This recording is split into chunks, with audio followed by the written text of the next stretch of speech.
അത് അന്തരീക്ഷ മലിനീകരണവുമായി ബന്ധപ്പെട്ടാണ്. ഡൽഹിയിലെ അന്തരീക്ഷ മലിനീകരണം സ്ഥിരമായി പറഞ്ഞുകൊണ്ടിരിക്കുകയാണ്. എന്തായാലും ഇപ്പോൾ അന്തരീക്ഷ മലിനീകരണത്തിൽ വലഞ്ഞിരിക്കുകയാണ് ഡൽഹി എന്നുള്ള റിപ്പോർട്ടുകൾ കൂടിയാണ് വരുന്നത്. വായു ഗുണനിലവാര സൂചിക 400 പിന്നിട്ടിരിക്കുന്നു എന്നതാണ് ഏറ്റവും പ്രധാനപ്പെട്ട പ്രശ്നം. സുമോദ് തുടരുന്നുണ്ട്. സുമോദ്, ശ്വാസം മുട്ടുന്നു ഡൽഹിക്ക്. ഇപ്പോൾ സുമോദ് അവിടെ നിൽക്കുമ്പോൾ തന്നെ ഒരു പ്രയാസം ഉണ്ടാകുമെന്ന് നമ്മൾ കരുതുകയാണ്. എന്താണ് ഇപ്പോഴത്തെ സ്ഥിതി? 400 പിന്നിടുമ്പോൾ സ്വാഭാവികമായും ഗവൺമെന്റ് അതിൽ പുലർത്തേണ്ട കാര്യങ്ങൾ, നിയന്ത്രണങ്ങൾ അതൊക്കെ എങ്ങനെയാണ്?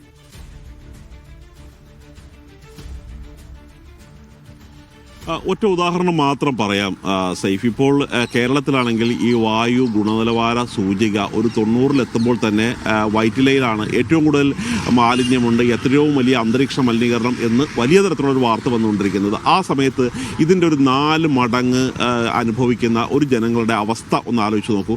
മാത്രമല്ല, പലപ്പോഴും ഈ ഡൽഹിയിൽ നിന്നും സ്ഥലം മാറി നാട്ടിലെത്തിയ ആളുകൾ, പത്രപ്രവർത്തകർ ഉൾപ്പെടെയുള്ളവർ, അവർ ശ്വാസകോശ സംബന്ധമായ അസുഖവുമായി പോകുമ്പോൾ എൻ്റെ ഒരു സുഹൃത്തിനോട് ചോദിച്ചതാണ്, നിങ്ങൾ സ്ഥിരം പുകവലിക്കാരനാണോ എന്ന്. അയാൾ പുകവലിക്കാത്ത ആളാണ്. പക്ഷേ എന്തുകൊണ്ടാണ് ഇത്രയും അസുഖം എന്ന് നോക്കിക്കഴിഞ്ഞപ്പോഴാണ് ജോലി ചെയ്തിരുന്നത് ഡൽഹിയിലാണ് എന്ന് പറയുന്നത്. അതായത് ഡൽഹിയിൽ സാധാരണ ജീവിച്ചാൽ തന്നെ ഒരു 10 സിഗരറ്റ് വലിക്കുന്നതിൻ്റെ ഒരു ദോഷം ശരീരത്ത് ഉണ്ടാകും.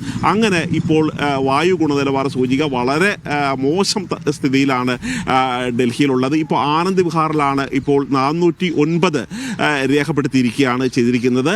മാത്രമല്ല, ഈ ആനന്ദ് വിഹാറിലാണ് ഇത് കൃത്യമായി അളക്കുന്ന ഒരു ഉപകരണം, മെഷീനൊക്കെ ഉള്ളത്.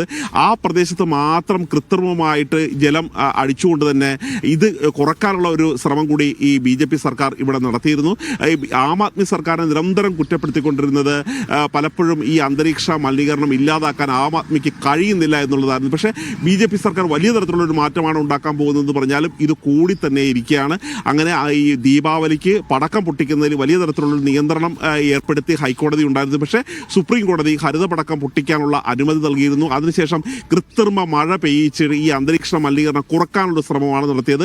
പക്ഷേ ഈ മേഘങ്ങളിൽ ഈ കൃത്രിമ മഴ പെയ്യിക്കാനുള്ള രാസവസ്തുക്കൾ വിതറിയെങ്കിൽ പോലും ആ മേഘങ്ങൾക്കിടയിൽ ഈർപ്പം ഒരു 50% ഉണ്ടെങ്കിൽ മാത്രമായിരിക്കും മഴ പെയ്യാൻ സാധ്യതയുണ്ടായിരുന്നത്. പക്ഷേ അങ്ങനെ പോലും ഒരു ഈർപ്പം മേഘങ്ങൾക്കുള്ള ഉണ്ടായിരുന്നില്ല. അതുകൊണ്ട് മഴ പെയ്തിട്ടില്ല.